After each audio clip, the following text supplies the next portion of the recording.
Vayamos haciendo un lado, tu color y mi color, tu color y mi color.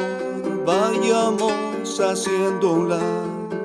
Vayamos haciendo un lado tu color y mi color, tu color y mi color. Vayamos haciendo un lado. Ya no tenemos razón para ignorar el amor, para ignorar el amor. Es tiempo de reflexión. Welcome once more, and thank you for joining us. Bienvenidos a Las Noticias from the border. I do want to just say a quick word before I introduce my guests about a couple of things that I've seen happening in the news the last few days. It appears to me that the border wall is coming back into the public conversation. 4 years ago, President Donald Trump turned the border wall almost into the logo of his presidential campaign, and it's not been as so much front and center in this year's presidential election. But the border wall is back in the news on several fronts. There's been a court stay on construction at certain locations along the border, which in fact, construction companies are violating the court order and continuing construction. And that's now, again, being litigated. But also I do hear some conversations about questioning whether Joe Biden, were he to be elected as president, would he stop construction of the border wall? That hits very close at home to some of us here locally, because we've received news from San Diego Border Patrol that the expectation is that within the next 6 to 8 weeks, Department of Homeland Security contractors will begin replacing the wall down on the westernmost stretch of the border near Friendship Park. So I'm fascinated to see whether the border wall, reappears here in these last 2 weeks of the presidential campaign. And also, how people begin thinking about organizing around the border wall, immigration reform, and other issues like that, whether it be under a second term of President Donald Trump or under a Biden presidency. In that regard, I had a fascinating conversation. I'll just share it with you briefly, and then I'll introduce my guests. I was talking to a friend who had spent many years in Latin America, and including in countries where political systems did not work well. We were chatting about something else that was in the news this week. Perhaps you saw that the defense secretary of Mexico under the previous president, Cienfuegos is his apellido, was arrested in Los Angeles and is accused of having collaborated with drug traders and cartels even while he was in office. We were talking, this friend of mine and I, about corruption in Mexico and the instability of and the insecurity of so many political institutions in so many Latin American countries. And his comment to me was, I think you all in the United States are getting a taste of that now. The uncertainty around norms, the questioning whether institutions can hold, the violation of norms and customs and protocols and policies by political candidates, especially political candidates who like to talk a big game about populism, is a fascinating parallel, and I hadn't thought of it in exactly those terms. So he had me thinking about this precarious time that we're going through here in the United States. And he said, maybe you have a thing or two to learn from us Latin Americans who know what it's like to live in systems where democracy is not, the democratic institutions don't always hold. And maybe you're coming to see your own democratic institutions in a new light, that maybe they aren't as perfect as you once imagined. I just found that an interesting reflection. It has me thinking a lot. And at the end of today's show, I'll share with you a conversation that I'll be convening across the next several weeks, as I'm just trying to, I don't know how you're feeling, but trying to ride out the storm that is this current presidential election season. Well, with that preamble out of the way, I wanted to get that off my chest. Thanks so much for listening. I do want to introduce you to our guests today. I'm very excited and pleased to introduce you to Pedro Rios and to Paola Villaseñor. And I'm going to just begin by asking them each to share a little bit about what they're working on as a way for us to get to know them. And then I'll open up a conversation amongst the three of us. And I specifically look forward to talking to them about their life, their creative lives, both very creative people. And I'm interested to learn how their experience, their identity, their formation here in the borderlands, how that informs and influences their life as artists, as writers, photographer, Pedro Rios, a photographer as well. So creativity, the creative process, and the cultures of the borderlands is kind of the theme that I've set. We'll see exactly where the conversation goes. I'm going to begin, if I may, with Pedro Rios. And Pedro, thanks so much for joining us. Welcome. Welcome to Las Noticias from the Border. Hi, John. Thank you, and thank you to everyone for listening in, and thank you to Panca for being a guest as I am. Great. Well, good. Pedro, I'm going to start with you, and then I'll go to Panca and just ask you to introduce yourself by answering a simple question. ¿Qué hay de nuevo? What are you working on? Is there one thing that's really grabbed your attention these last little while? What's keeping you busy? Yeah, since this is more of a conversation around creativity, what I'll share is that I'm taking a photography class. It's a workflow photography class, and it's probably been maybe about 25 years or so since I've taken a photography class. So it's great to be able to share work with other local photographers, to comment, to critique, and having a space of peers in that sense is really helpful, I think, for me at this juncture in my experience as an amateur photographer. Now, Pedro, are these other Borderlands photographers, or is it a wider net than that? It's a wider net. There's a variety of photographers, a lot of flowers. So the criteria is that you have to be taking photography within COVID-19 in mind, right? And so that limits, I believe, what people are able to capture in their images. But some of us break the rules a little bit, and there's a little bit more there than just someone's garden and flowers and things like that. Well, great. I'll look forward to hearing more about that. And Pedro is the director of the U.S.-Mexico Border Program at the American Friends Service Committee. Many of you know him for his long-standing champion as a long-standing champion of human rights and accountability of U.S. Border Patrol and other government officials here in the borderlands. So Pedro, thanks so much for being with us. And I'll ask the same question to you, Panca. What's new with you? ¿Qué hay de nuevo? What's something keeping you busy these days? Well, hello to everybody. Hello. Thank you for having me. These days, creative-wise, I am the artist in residence for the San Diego Children's Museum. So that's been mainly my primary project. And it's been shifting constantly because of the pandemic, because of everything, obviously, so I have just been kind of doing that. I was doing some online drawing, and at the same time, the show must go on, and I had to create the, like the skeleton, the whatever the project was going to be, and just keeping up with the deadlines, and also doing freelance work. Right now with COVID, a lot of people are decorating their homes and just really kind of looking for art. So I've just been kind of doing that and just staying put, working in my studio. And also I'm about to do a mural for Bread and Salt, which would be my second mural outside. And I'm very excited about this one because it's the first mural I did was more pop, more, this one is going to have a little more of like Mexican culture and edge to it. And I'm very excited about that. So that's probably the first thing that I'm going to be doing. Great. Where is that going to be at Bread and Salt? Via International has our offices there in that same building. So I'm trying to figure out which wall is this new one going to be on? Do you know how the ladies are doing that that all women's brewery? Yes. Yeah. So it's pretty much that whole, because you know how everything has to be outside. So they're going to have like that whole outside area that's kind of like a loading dock. Gotcha. It's going to be also like an area where people can sit. So it's going to be right there on that wall. Wonderful. In the alley, in the sitting area / loading dock. Wonderful. Well, we'll look forward to seeing that take shape. Do you have a timeline for that? Is there a goal for when you're working on that? Yeah, that's very soon. That's like next week. Oh, wow. Okay. Yeah, really excited about that. Yeah, good. Well, we aren't really working out of our offices so much, but several of our staff are stopping in weekly. So we'll poke our heads out and check on the progress of that new mural. We'll look forward to seeing it. Oh, that would be great. Good. All right, well, good. I'm going to bring Pedro and Panca into a single conversation. And again, I thought, because what I know of the two of you is as very creative people.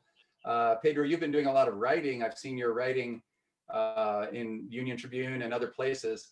And I was curious because I've seen your opinion pieces, for instance, in both English and Spanish. So let me start with that question about, when you're writing, do you write your Spanish language pieces in Spanish and then your English language pieces in English, or do you generate most of your content in one language and then work towards a translation into the other? Is there one language that kind of leads the way when you're doing your work as a writer? So that tends to shift sometimes. All of my pieces in English, I start and end in English. There's no going into Spanish, with the exception of there are some words that don't translate well. My pieces in Spanish, I either will begin them in English or in Spanish, depending on how comfortable I feel with the specific theme or topic that I'm writing about. And so sometimes it'll go back and forth in that sense. Yeah, and so you have shared with me before that you were, I know you went to through most of your schooling here, or all of your schooling here in the United States, and then Berkeley, and so your formal education was principally in English. Am I remembering that correctly? That's correct, yeah. But Spanish was your maternal tongue and the language that you spoke with your parents at home. Is that correct?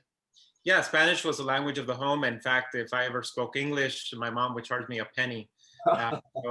I was constantly scrambling around looking for pennies to see, when I made the error of speaking English at home. And so that was one way of really, for me, of being able to retain Spanish, interestingly, in a sort of personal space versus a public space. Yeah. As I grew older, that tended to shift, especially because my workspaces tended to combine both English and Spanish as a matter of practical speaking with coworkers and with people with whom we would interact.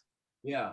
Yeah, thanks for that. Well, I'm always fascinated, having worked so long and hard, and it's been such a battle to get, to learn Spanish and speak Spanish well. I'm always fascinated to hear how people, create and put these two languages together. Panka, tell us about your experience with the languages, both perhaps your formation in Spanish and English, and then also how do those languages figure in your creative process? It's been super, super important because I grew up same as Pedro. You spoke Spanish at home, and if it was almost like we got in trouble, and at the same time, my parents were immigrants. They barely spoke English, so it was like in school you speak English. You are learning in English. I had an English education in elementary school, and everything. But at home it was Spanish. But at the same time, my brother and sisters, we use English as like a secret code kind of a language. Yeah. And did the dog speak? Is that dog barking in English or Spanish, Panka? Quiero saber. Oh man, I don't know, but let me get away from that. No, you're okay. You're okay. Okay. Yeah, you're fine. That dog's got some lungs. But oh yeah.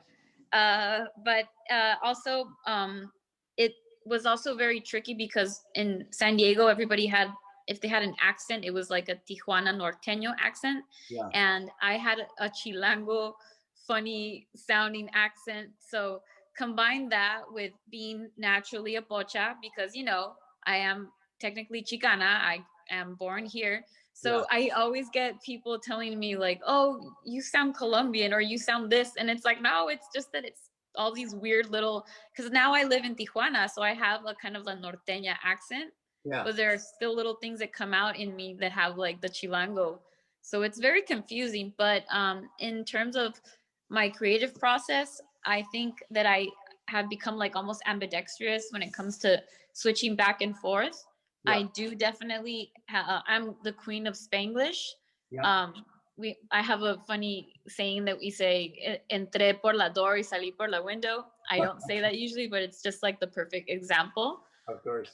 But I think in English, and I think I write better because I write better in English and read better, but I also definitely identify more with Spanish, and I feel more comfortable speaking Spanish, and that's my everyday language for the past 17 years. Yeah. How about your guys' dream life? Do you dream in both languages, bouncing back and forth, Spanglish style, or depending on the characters in the dreams, or how does the yes los dos?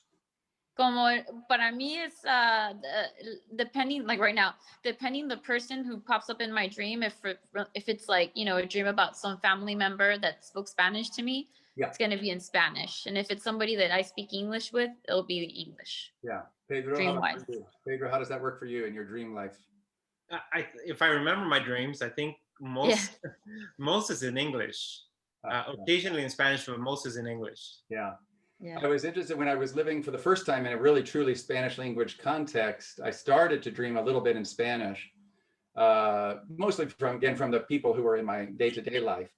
But then when we left there, the Spanish went away in my dreams. I don't remember all that much about my dreams either. But I also had trouble with it, even just trying to translate. My wife and I started to call it, well, if you're living your whole day in English, even then we had a rule, we were going to try to speak Spanish together at dinner time in order to keep our Spanish going, you know.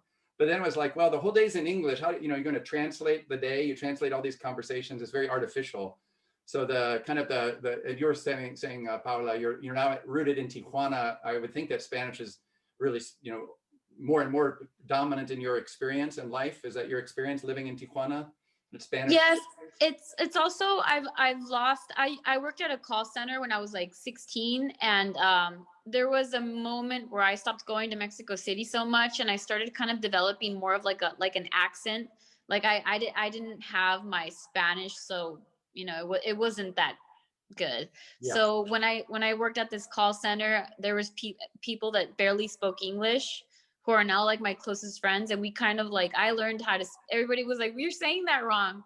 So it was just kind of like diving into the deep end with everybody and having, Yeah. you know, to this day I still get people telling me like, "Oh, que pocha," and it's like, yeah, I'm sorry, you know, that's what it is. But I'm just a hybrid of whatever the heck it is. But it is what it is. But I'm always trying to learn, and you know, yeah. Well, let me ask both of Polish. you then. Let me ask both of you just to riff a little bit off of, you know, what comes to mind when you think of the, si están pensando en español y piensan en la palabra frontera, what happens that, you know, word frontera in Spanish versus or compared to what happens if you think of the word border in English? You know, does frontera carry a lot of different connotations to you in Spanish than border does in English? Or how do you think about the border and la frontera in this regard? Hueva. Hueva. Hueva. Hueva, like flojera. Yeah, floating. Yeah. No, flojera, like Loose. qué flojera me da. Laziness. Laziness. Yeah. How about you, Pedro? Or yeah, what do you think is the, yeah, I have my own theory or my own experience of those two words, but I'm curious what yours is. You know, interesting. For me, it's frontera. If I were to picture myself in terms of a location, I think of myself being south of the border. When I think of border, I think of myself being north of the border line. Yeah. Frontera tends to conjure up images of frontier, more openness, more availability, whereas border is, to me, is more synonymous with the closing, with enforcement, much more visceral type of reaction that I get from it. So if extending the words to fronterizo or borderlander tends to be a little bit different, not necessarily the same connotations as border. Fronterizo and I think borderlanders, for me, kind of has the same similar type of connotations, but it also brings back the imagery that you know, Gloria Anzaldúa wrote about back in the mid 80s, the frontera being una herida abierta, where the first world grades against the third and it bleeds, right? And so all of these images, for me, come up whenever we're kind of mixing frontera and border and the difference, which could be very wide difference in connotations, but also very closely related as well. Yeah. Yeah. Paula? For me, like it really just it's just another word for a division, you know, separation. I also wrote some other stuff down. It just feels like limit, control. I get this very like it. I mean, I do think that the words represent a little bit of the same, but exactly, como the frontier life, like the life that it is to be like binational, to be surrounded in these areas, tanto del norte o del sur, no? I get that when I hear both of those. I also, for me, even the word border in English it's a very hard word. I find, you know, these hard consonants, right? The B and the D are very hard. Whereas I feel like, you know, frontera is a kind of almost like an open word. It has air in it. It breathes, you know. And so yeah, and of course these change over time. I mean, maybe border with the hardening of the border for these last several decades, it keeps getting harder and harder, that word, in my experience, But well, how about let me ask you also then just about the borderland, San Diego, Tijuana. You both are very familiar with both sides of the international boundary. Is there a particular place that you think of as symbolic of Tijuana?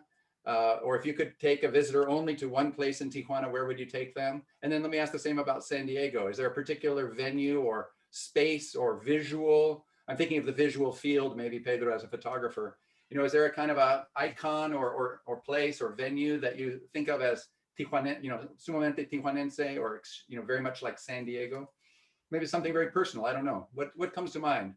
Yeah, so for me, the imagery that comes to mind is imagery of when I was a child. I crossed the border pretty much every week to visit family, and so for me, what comes to mind, Tijuana, is family, being with family, celebrating with family.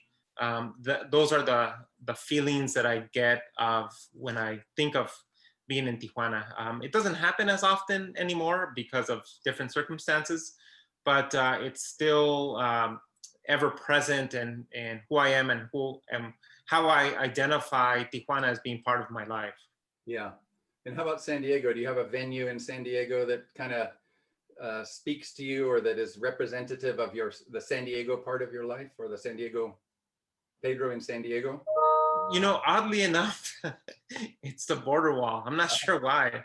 And I don't know how to explain that, but I think it's this sort of constant struggle with what San Diego represents, being a large city that pretends it's not a border town, right? It sort of turns its back to the border despite all how much it gains from people, from migrants, from people who cross the border on a daily basis. Yeah, we were talking about that in our last week's session, about how many San Diegans really don't identify with the border at all, whereas others, I think of you, Pedro, as very much, facing south in some respect, or con la vista hacia el sur, you're really. How about you, Paula? Are there places, images, venues that come to mind for San Diego, Tijuana, and San Diego? Tijuana, I would definitely have to say, not to be cliche, but the border wall. I lived in Playas. I was gonna say Zona Norte because I lived in Zona Norte, and I really enjoyed having people come visit me and then telling them, hey, come with me down 3 blocks, and then just being like, oh my God, what is this? And just being like, yeah, this is TJ. But then to be real, I think the border wall is just more, it's like the most, it is what it is, to take people to the border wall that, reaches the ocean. Yeah. And it's also something that I would visit when I lived in Playas. I would walk from my house to the border wall, and I to see people connecting, it tugs at your heartstrings. It does lots of things.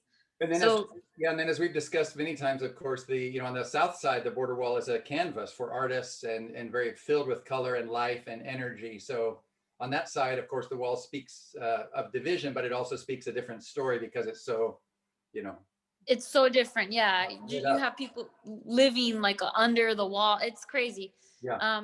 And for the US side, I would definitely have to say, I grew up in Chula Vista. So for me, I live in Tijuana. I have lived in Tijuana for almost 16 years now. But every time I go to Chula Vista, I still get like very nostalgic. I grew up on Palomar Street, and the D's Nuts and the freaking old Texaco and all that stuff that like is kind of like insignificant. It's not even important. I have like emotional like things that tie me to street corners, and it's just that, I don't know, maybe it's what I appreciate from having grown up in the US and those memories, and that it didn't really change that much. Yeah. So, oh crap. So I really think that Chula Vista for me is like the most, I think it really still ties into my work. So that nostalgia. You've both spoken how powerful those memories of childhood and family are. Were your families creative, and how was your creative spirit nurtured in your childhood growing up? I'm thinking of this kind of cultural ferment of the borderlands, and I experience it as giving rise to great creativity in a wide range of people. But what was your, did you have families that were supportive of your creative endeavors? How do you remember that experience growing up and wanting to express your creativity? Cool. Pedro, you? Ándale. A ver, Pedro, anímate. You know what? Interesting. I don't think I've ever thought of that question before.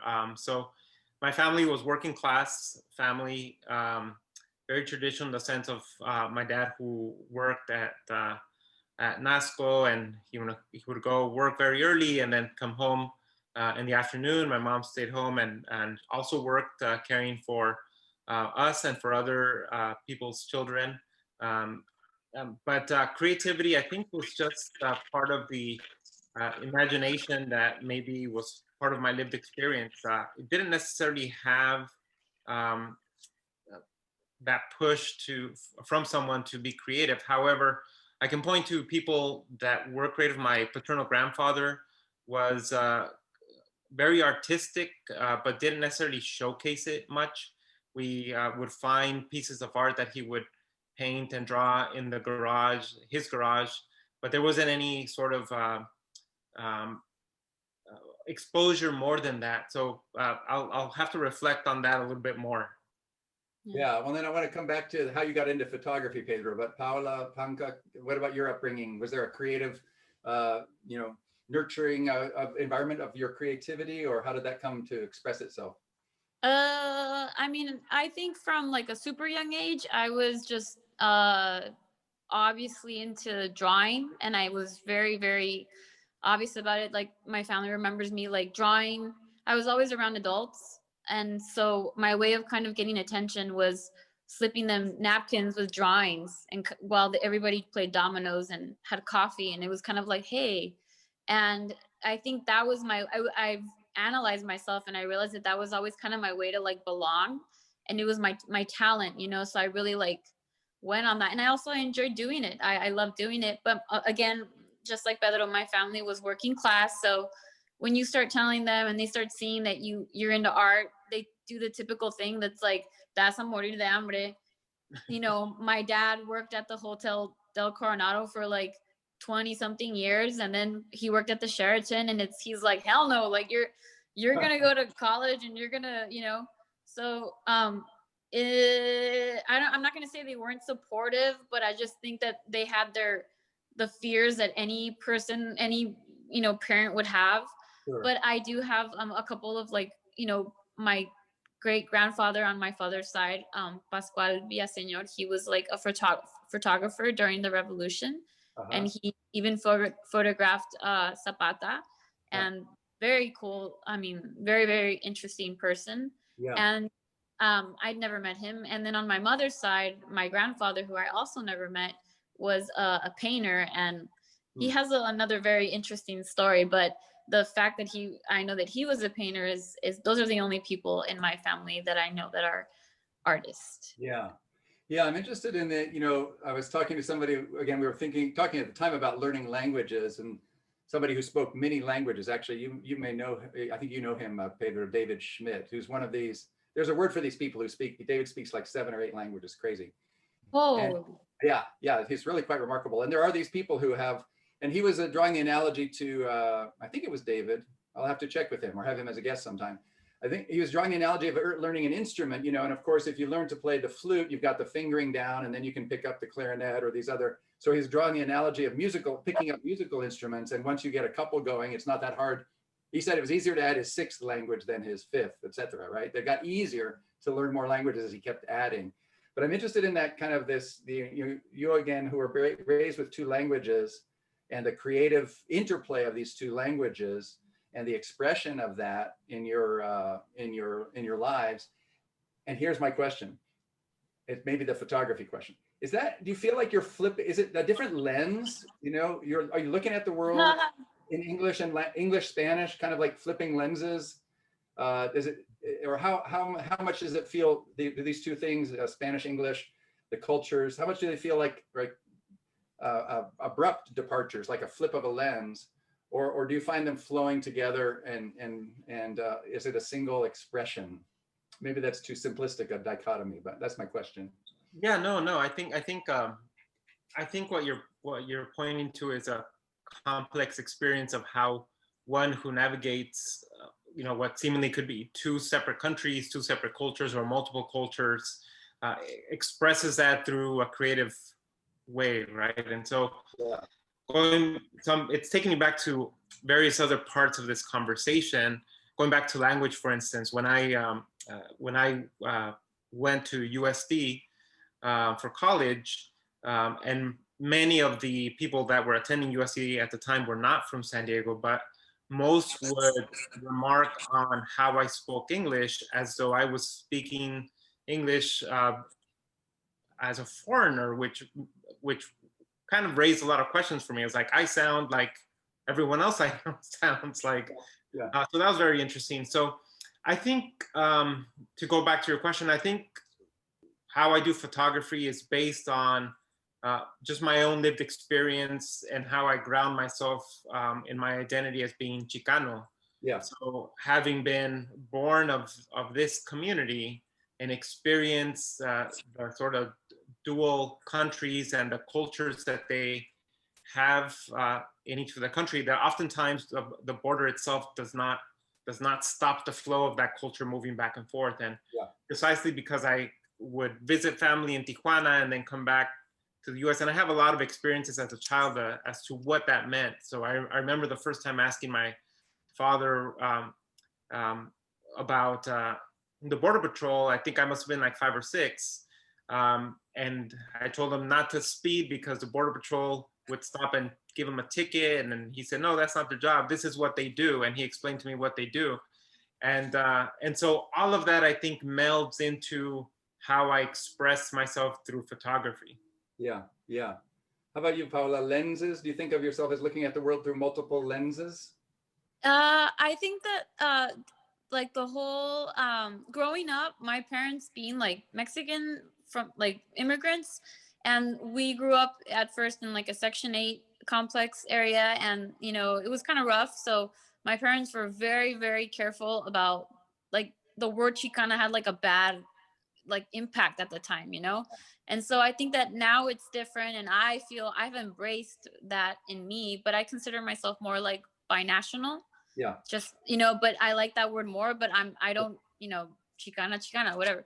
But definitely when it comes to language, I feel that what has happened with me with visually, I think that I express myself after the whole Spanish, English, and not being being it's I don't speak one too well, the other one is not so good, so I made this like visual language imagery, and that's kind of what I've learned to perfect, and it reaches people, and that's kind of something that happened out of like it's like, oh, I can't do this so well, or I get a little bit mixed up, so I'm gonna reach people through my imagery, and that's been really interesting. So with the whole Chicana thing, sometimes people will say, oh, you don't paint like a Chicana, and it's like, well, I really am. It's just I don't have to paint an Aztec or anything, and I wish I could, but in when the moment hits, it'll happen. But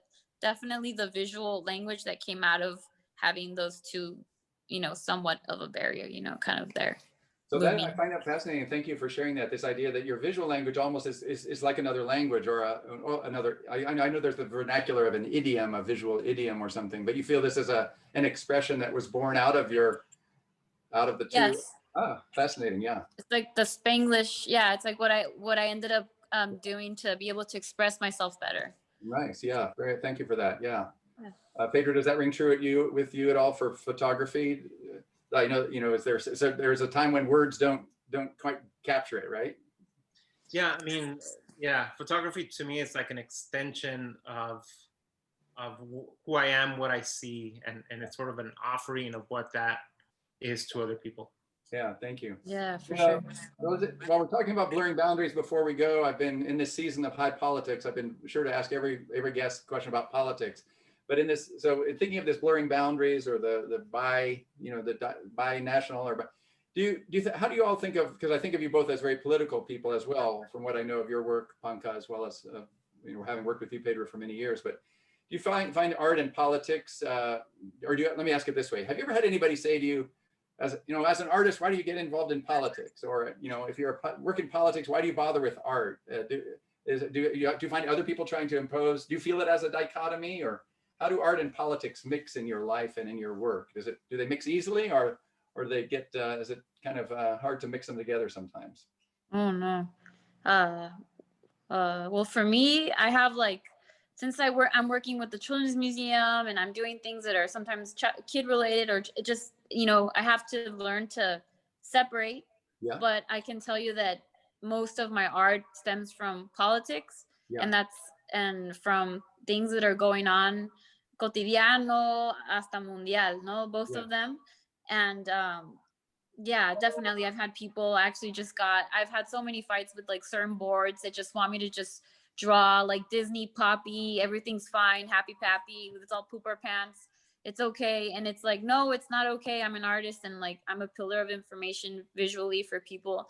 And I really get into, arguments with, whoever, when it comes to them limiting what I want to express. Yeah. And yes, I've gone a lot of that, oh, why do you paint things that are so raw and visceral and it's ugly when the world is so pretty? And I'm like, you're so privileged to see that. Have you not heard of Goya? Yeah. But I also understand. So yeah, I've gotten backlash about it, but who cares? Right. Pedro, how about for you? You mix your art and politics flow together easily? They do. They flow together all the time. But I don't believe that I have had, or I can't think of a moment where someone has questioned the intent of the political nature of a photograph, for instance. Yeah. I think it's been the opposite, when there might be some imagery that I share that is not so visibly political, yeah. where there might be why isn't that more political? Kind of like what Panka was sharing about, why aren't you painting, an Aztec princess or whatever it might be. Yeah.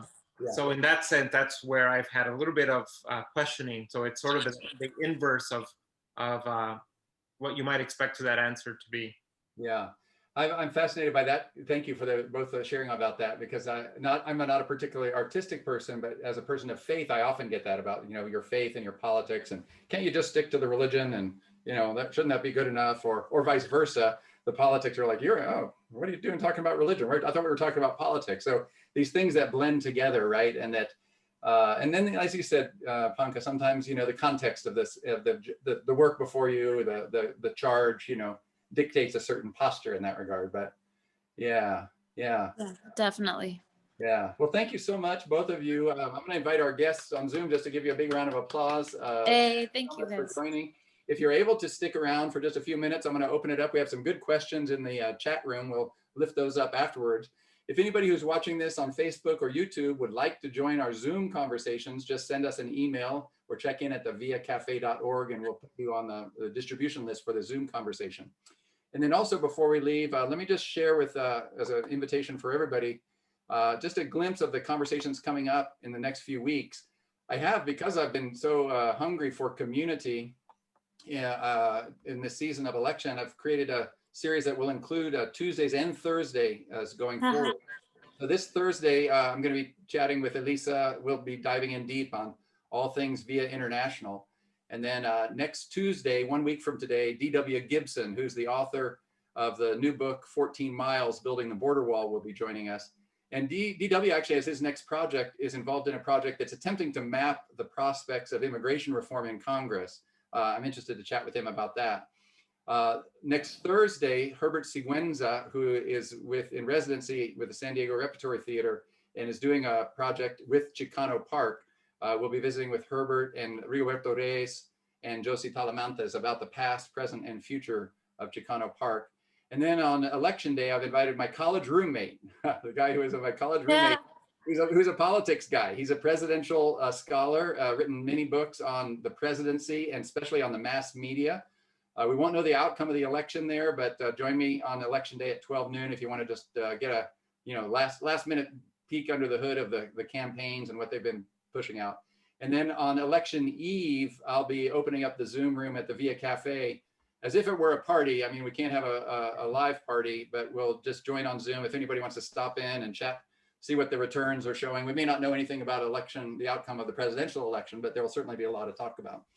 Many of you who are on the Via International list will get an email about this later this afternoon. But just to say that I really so value this community and so appreciate these conversations. And I hope you'll join me in these crazy, crazy weeks that are coming up ahead of us. So Paola, Pedro, gracias, mil gracias. Thank you so much. Really appreciate it. And we'll see you next time. Más unidos que nunca en un latín.